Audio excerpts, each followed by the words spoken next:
ये है फैसलाबाद का मशहूर ज़माना घंटा घर, जिसे तमीर किया गया 1905 में। मगर बहुत कम लोगों के इल्म में ये है कि ये घंटाघर तो बाद की तमीर है, मगर जो घंटाघर शहर में पहले बना वो ये है।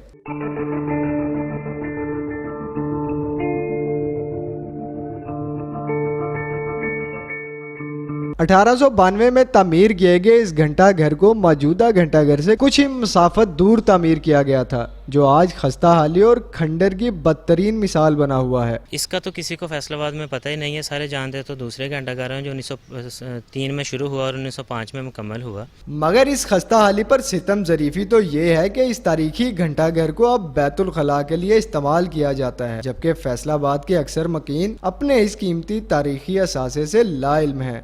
पहले यही घंटाघर समझा जाता था और सारा सिस्टम जो इरिगेशन का यहाँ पर होता था, लेकिन वक्त के गुजरने के साथ साथ इसकी प्रॉपर जो है वो मेंटेनेंस और रिपेयर ना होने की वजह से ये अपनी अहमियत खो रहा है। ये कदीम घंटाघर जब आबाद था तो इसमें भी घड़ियाल बजा करते थे, जिसकी गूंज मीलों सुनाई देती थी। इंतजामिया और हुकूमत की बेहिसी के बायस फैसलाबाद का असल और कदीम घंटाघर शहरियों की नज़रों से ओझल होकर रह गया है।